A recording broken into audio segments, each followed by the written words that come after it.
Before betrayal, there was trust. Before the knife, there was a brotherhood. And before the silence of that night, there was laughter, there were dreams, and there was fire. This is the part of the story people forget, the part before the wound. Opening visual: golden African sunrise over the dusty terrain of Burkina Faso.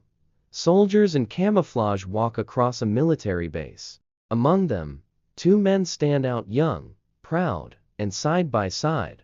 Voiceover continues: Captain Ibrahim Traoré was not yet a president, not yet a leader of millions. He was a soldier, a young man with dirt on his boots, fire in his heart, and a dream in his chest too big for the world around him. And at his side, always was Malik. Malik was the kind of friend you didn't choose, he just appeared and stayed. They met during training, two cadets with different pasts, but identical scars. They shared bunk beds, mess, and war stories they were far too young to tell. When the country bled, they bled together. When the night was cold, they sat back to back, rifles in hand, guarding each other's sleep.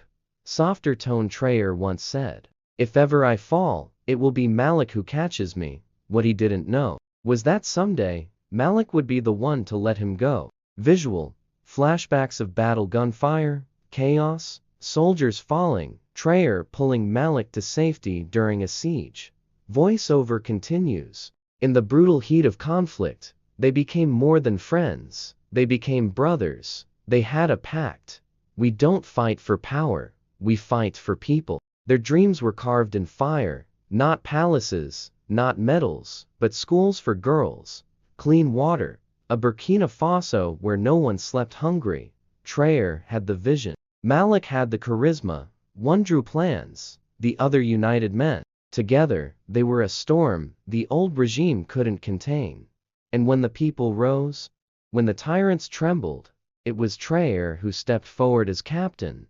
And Malik, he stood at his side, clapping louder than anyone. Dramatic pause, but sometimes applause is just a distraction from the dagger being sharpened behind your back. Scene shifts: a closed-door strategy meeting. Traoré, Malik, and senior officers around a table. Maps, tension, talks of foreign interference.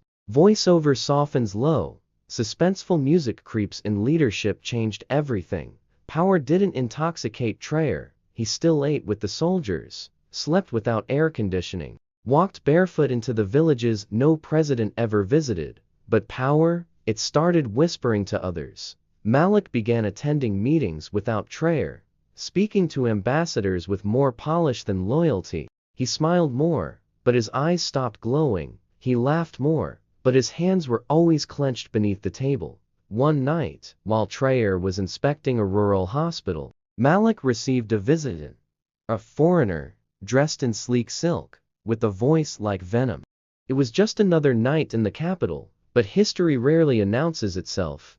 It creeps in unnoticed, like a shadow slipping under the door. Captain Ibrahim Traoré, now head of state, had returned late from a rural school inauguration. He was tired, but alive with purpose. He'd seen children chant his name not as a ruler, but as a father, a protector, a symbol of hope.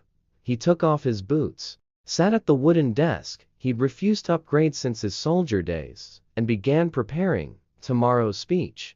A message to unify the nation, to push back against foreign hands, to speak of dignity. And down the hall, Malik waited. Visual: Malik in his quarters, dimly lit. He's alone. The ornate dagger lies on a cloth beside a folded letter. His face is unreadable. Voiceover soft, suspenseful tone: he had rehearsed it 100 times. No gun, no guards, no mess. Just one quick motion, one quiet end, and they would call it a medical emergency, a heart attack, an accident. But Malik wasn't trembling. He wasn't crying.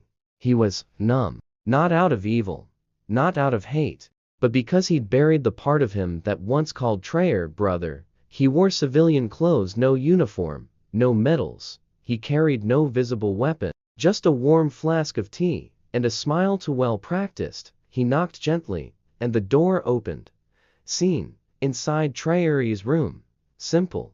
A photo of his mother. A worn-out Quran. Military boots by the bed. He turns with a smile. Voiceover emotional shift to nostalgia. Malik, Traoré said, surprised but happy. Didn't think you'd still be awake. Come, sit. Malik smiled and entered. The door closed softly behind him. He placed the tea on the desk, exactly where he used to as a young officer. They sat. Old friends. Old ghosts between them. Visual. Side profile shot. Traoré relaxed. Malik watching him carefully. Tension hums under every glance. Voiceover low. Suspenseful music grows beneath. For a few minutes, they were boys again. They laughed about a scolding from their commander years ago. They joked about how Traoré still couldn't pronounce certain French words. They shared a quiet, aching memory of a friend they lost in the north. A soldier named Adama, shot beside them. Then, silence. Traoré stood to fetch some papers. And in that moment, Malik reached into his coat. The blade. Cold. Ancient. Silent. He rose. Quietly, his steps padded like regret. He raised the knife. And just before it came down, Traoré saw the reflection, in the glass of the framed photo. Scene. Everything slows down. Malik lunges. Traoré turns. The blade slices fabric but misses flesh. Voiceover sudden intensity. The room erupted in motion. No words, just instinct. Traoré dodged, grabbed Malik's wrist midair, twisted. The blade dropped. A punch, a counter. Chairs crashed. The table split. But there were no guards, no cries for help. Only two brothers, fighting for something long lost. Soft gasp, emotional interlude. Wife Malik, Traoré finally shouted. The country awoke to silence. Rumors had already begun swirling. Assassination attempt, a traitor inside the government. Captain Traoré is dead. But none of it was true. He was alive, bruised, quiet, awake. And more dangerous than ever, because of vengeance, but because now, he had clarity. The man who tried to kill him had once shared his dreams, his tea, his past, and now that man was locked in a cell. Malik. Scene. Presidential quarters. Traoré sits at his desk. A clean shirt replaces the bloodied one. A letter sits in front of him, unopened. It's from Malik. Voiceover reflective tone. The letter arrived that morning. Handwritten, folded precisely. Forgive me, or forget me. That's all it said on the outside. He didn't open it, not yet. Instead, he rose, faced the mirror, and looked into the eyes of a man forever changed. I was forged in war, he whispered to his reflection. But now, I must be forged in truth. Visual, preparation for a national address. Aides scramble. Advisors whisper urgently. Some urge silence, others advise retaliation. Voiceover firm, determined tone. They begged him to bury the truth.